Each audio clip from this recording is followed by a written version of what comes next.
knowledge is the way that we overcome these things. But here, and this is where it gets really, really important.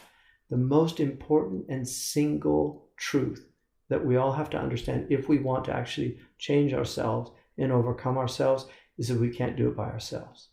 That is the most fundamental truth.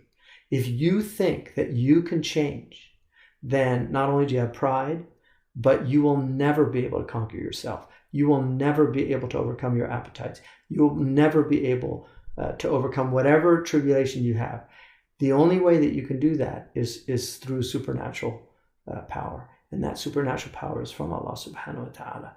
And that's the imdad that Allah subhanahu wa ta'ala gives us. Allah is the one that can enable us to do that. Without Allah subhanahu wa ta'ala, you cannot do it. And so people try and try again and again and again. And I keep failing. I tried so many times.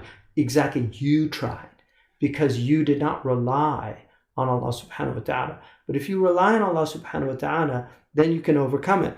And one of the things that secularists hate is that the single most successful addiction treatment program is the 12-step program. And the reason why it's successful is because they begin by admitting their powerlessness to overcome their addiction. They have to acknowledge a power greater than them. And that's the only way that they can do it. And that's why it's successful. That is the single reason that it's successful.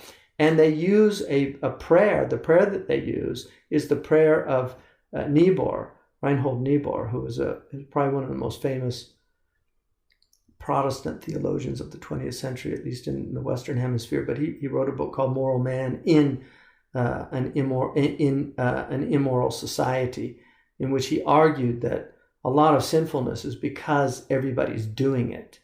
That when you have a society that is moral, people tend to be more moral. But when you have a society that's immoral, people slip into sin much easier. And that's why it's a challenge for righteous people to be moral in an immoral society, because they're going against the grain.